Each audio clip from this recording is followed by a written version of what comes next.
So they've finally gone and done it. Well, this should have been a long time ago in my opinion. So today's maintenance will be at the usual time from 14 UTC to 16 UTC, and that should be for consoles as well, as we're getting a pretty big update with today's patch. Before we get started, I'd like to give a massive thank you to all of these channel members for the continued support. Now you may be wondering why I'm in Avernus, and it's a big reason.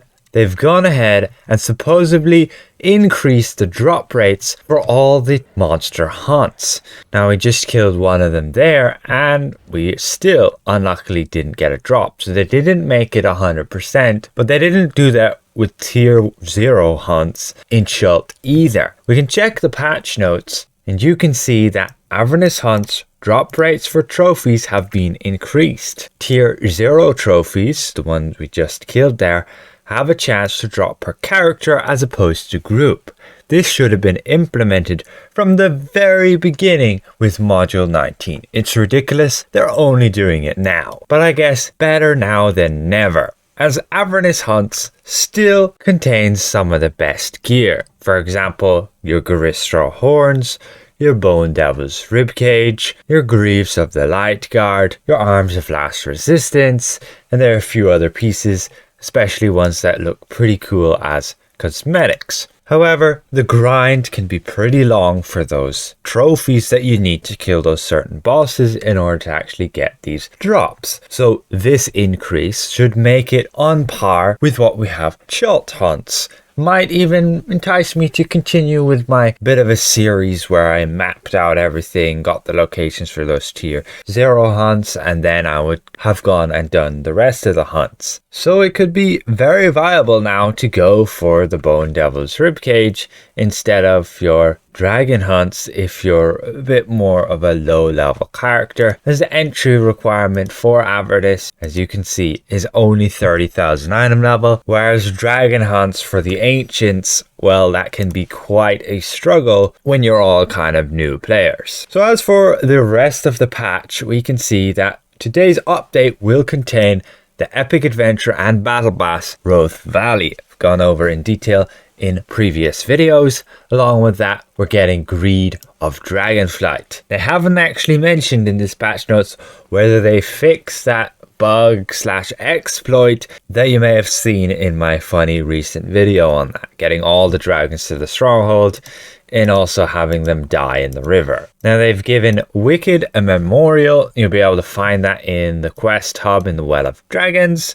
Again, I showed that before as well. And legacy characters, yeah, gone. Upon logging in, you will find that your legacy characters will be no more. You'll essentially have your powers reset. You'll get this error message stating your power, feats, boons, and ability scores have been reset. But they shouldn't actually reset those, so you should still be able to have your selected ability scores, powers, and existing feats so that you aren't inconvenienced by, let's say, when you copied somebody's build and you don't remember what you had. Now, the adventure under mountain will be a little bit more accessible. I actually had somebody poking me about that, since you weren't able to jump straight into it unless you had joined a guild, because the entry requirement you can see is now 18,000, but before it was a total of 20,000, and you might only be like 19,000 once you had hit max level 20 if you had literally got nothing else on your character other than what the game gave you. And if you didn't join a guild and activate the boons, you'd be stuck with no content to be able to do.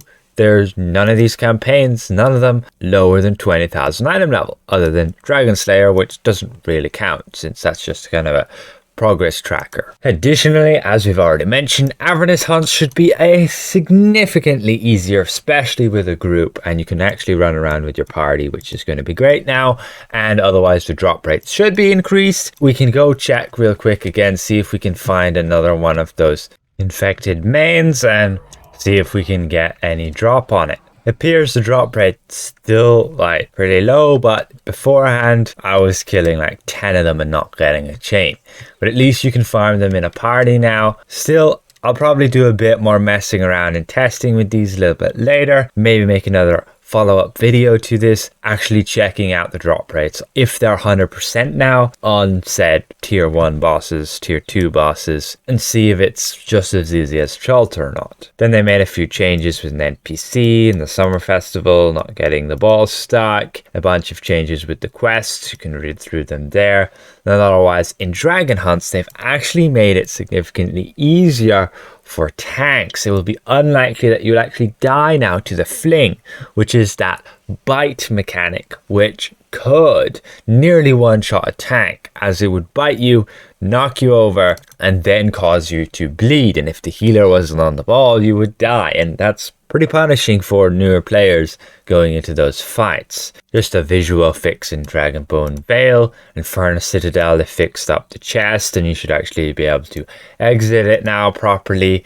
And Rise of Tiamat, once again, has got a significant reduction to its difficulty. This has actually been since last week as well. Potentially they just have it in here because it's for consoles, but you shouldn't actually have to fight the mini bosses then for the claw phase, which can help, I guess, as well to make things go a bit more smoother for newer players. Overall, apparently pumpkin soup found in the beholder pinatas wasn't actually giving you the crit and crit severity, and now it will. And then again, your tier 0 trophies in Avernus Hunts, you can buy them for favor, and you'll only have to spend 1,000 favor instead of 3,750. So that makes it significantly easier to just grind a bunch of tier 1 trophies, getting the favor, spending the favor on then some tier 0 trophies to then be able to go and create your lures to kill your tier 1 bosses.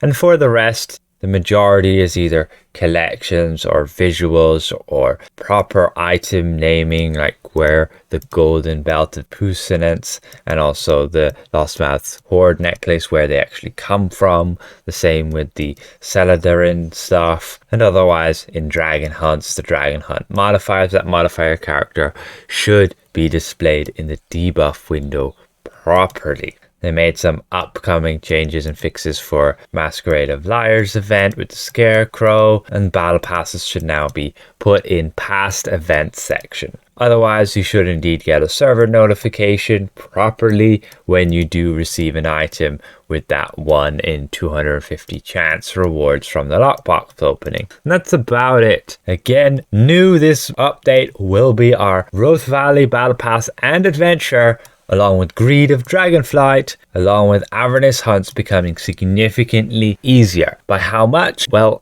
I'll have to go and test that. Again, I'd like to give a special thank you to all of these channel members for helping me keep my channel going. And if I presented this well, consider leaving the video a like. And if you're new around here, consider subscribing. We'll see you guys around. Goodbye for now.